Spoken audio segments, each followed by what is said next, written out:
The return of the humans. The alien stared ahead, his eyes wide with disbelief. They're sending humans to the front lines? What is the Galactic Council thinking? He couldn't understand it. Humans, soft, fragile, trapped on a death world, weren't built for war, especially not the brutal battlefields of the galaxy. Commander Vakvak, a battle-hardened veteran of the Zarn Empire, let out a low chuckle. Oh, my dear Zixes, you still have much to learn. Humans may look soft, but they are anything but.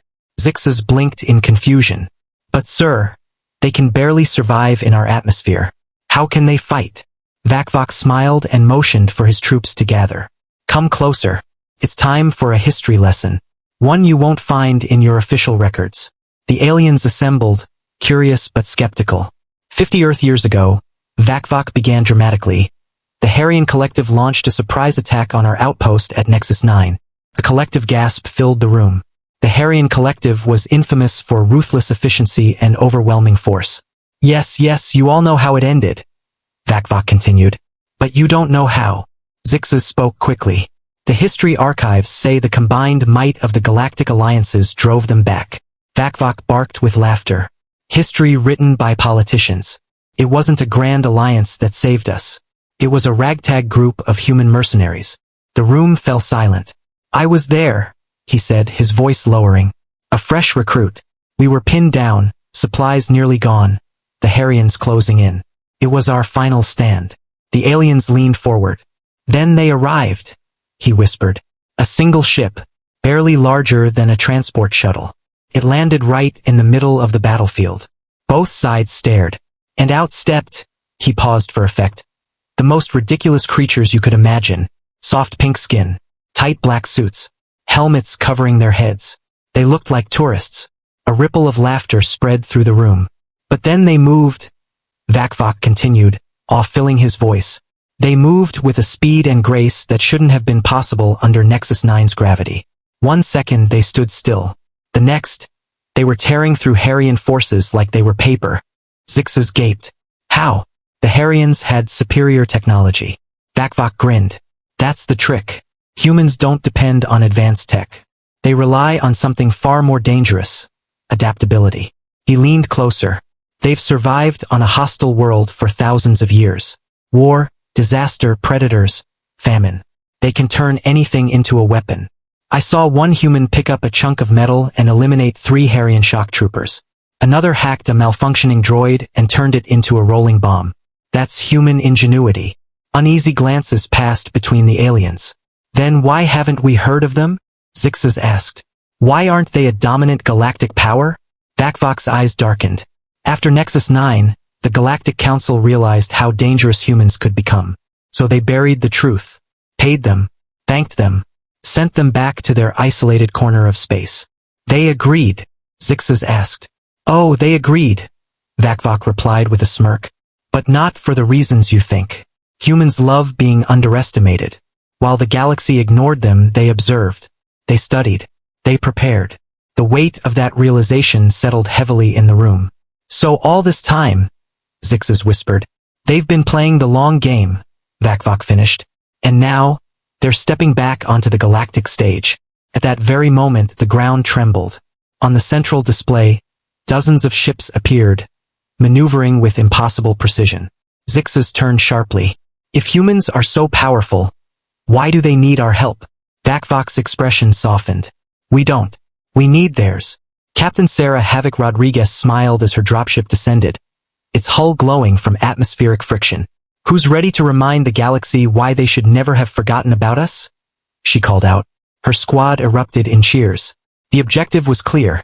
Secure the enemy's central command post. The position was heavily fortified, shielded with advanced defenses. Sarah zoomed in on the tactical display, her grin widening. Fancy shields, she said, but they've never met a proper EMP. The strategy was simple. Alpha Team would strike head-on. Bravo Team would infiltrate through maintenance tunnels. Charlie Team would eliminate or capture the leadership. Preference on the leadership? Whisper asked calmly. Dealer's choice, Sarah shrugged. Alive is ideal. If they resist, dead enemies don't regroup. A rookie hesitated. What about the alien forces we're supporting? Sarah's tone shifted. They think this is a border dispute, she said quietly. It isn't. This is war. And we're the only ones ready for it.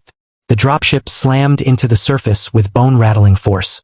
Smells like victory, Sarah muttered as her boots hit the scorched ground. In the Zarn command center, Zixes stared in shock as the humans advanced with terrifying precision. They're not using energy shields, he said. Vakvok smiled. They don't need shields. They have unpredictability. On the battlefield, Brick, a towering human warrior, charged a massive enemy war machine. With reckless precision, he attached an EMP device to its hull. The machine died instantly.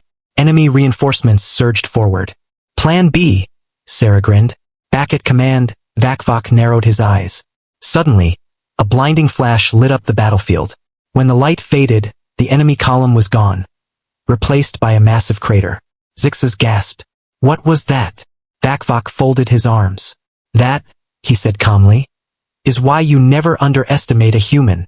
Inside the enemy command center, Whisper's team moved like shadows, silently neutralizing leadership targets. Outside, Brick secured the central data core. Package secured, he reported. Time to go home, Sarah ordered. A sleek extraction ship descended. The human teams boarded swiftly. Sarah paused, glancing across the ruined battlefield. Thanks for the workout, she called out casually. We should do this again sometime. The ship roared skyward, vanishing into orbit and leaving stunned alien forces behind. In the aftermath, Vakvok surveyed the destruction. The galaxy is about to become very interesting, he said thoughtfully. Zixes nodded slowly. Do you think they'll return? Vakvok's eyes gleamed. I'm counting on it. Aboard the human vessel, the squad celebrated. But Sarah remained focused. This is only the beginning, she said quietly. The galaxy will remember why it should have kept an eye on Earth. Brick laughed. So what's next? Back home. Sarah's grin returned. No, we're just getting started. The ship's AI announced, approaching next target in 15 minutes. Sarah gazed into hyperspace, a faint smile on her lips. I always dreamed of seeing the stars, she murmured. Never imagined I'd be conquering them. The squad prepared once more, and across the galaxy civilizations held their breath. The age of human dominance had begun. Please follow my channel for more videos. One click from you can change my life.